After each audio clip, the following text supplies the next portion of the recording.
This man found $500 in a drive-thru ATM and took the only logical course of action.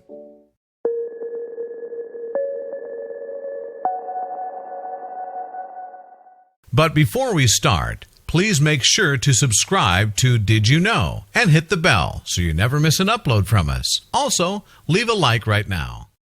Most ATM users head to the nearest machine for one purpose only: to withdraw cash. They go through the motions of inserting their debit cards, typing in a PIN, and selecting the amount of money they need. Once the bills are dispensed, they head off. But one man drove up to his local ATM only to find the normal process was out of whack.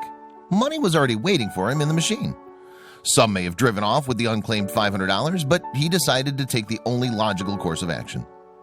On November 11, 2015, Bobby Puryear of Modesto, California, headed to his local drive-thru ATM, likely expecting a quick in-and-out trip. But when he put his card in the machine, he saw something out of the ordinary. Puryear wrote in a Facebook post that day after the incident, "I noticed where the money comes out that there was already money in it. He took the cash from the machine, but he didn't drive away with a free gift like some people might have.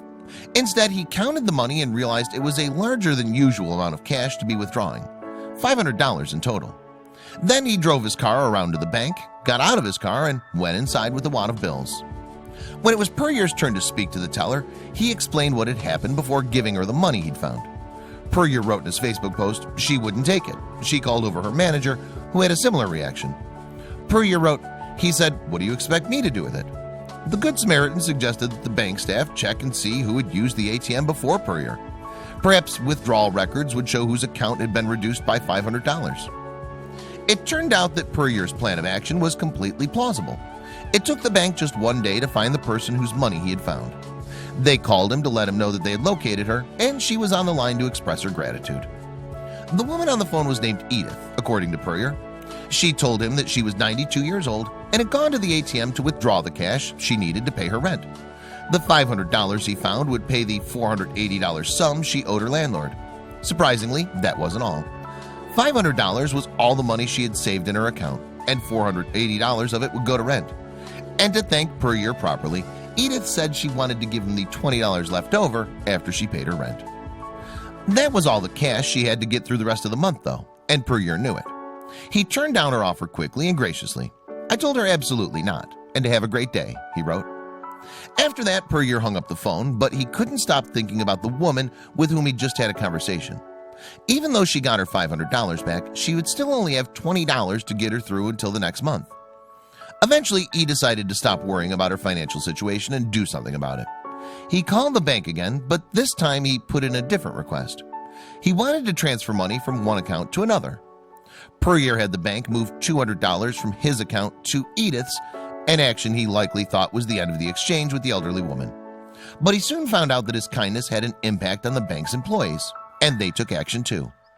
Immediately upon hearing that Puryear gave the old woman $200, one bank employee transferred $100 of his own money into Edith's account. She went from a balance of $0 to a healthy $300. It wouldn't end there either. The bank's team of tellers then held a fundraiser of their own. Among themselves, they gathered another $300 to transfer into Edith's account too. Altogether, Puryear and the branch's staff sent $600 to her, just hours after she'd spoken on the phone with both parties. The donation undoubtedly made the 92-year-old's day, but also warmed Puryear's heart. He wrote, "Today was a good day. Merry Christmas a little early, Edith." The Facebook post in which he shared his story eventually touched a huge amount of readers too. Since sharing his story on November 12, 2015, Puryear's post has been shared almost 178,000 times. It's garnered 127 Facebook reactions, including like and love. And it has more than 60 comments, many of which praise Puryear's efforts. But no one could sum up the moral of this story quite like Puryear himself, who added a comment later in his original post. He said, "I think we all just need to help each other. If everybody would help each other, we wouldn't have all the hate and problems we have now." He went on to encourage others to pay it forward like he had. Doing so had quite a few benefits, according to Puryear. He wrote, "Just be kind and help one another. It's not hard and it's very rewarding, and it just makes you feel good."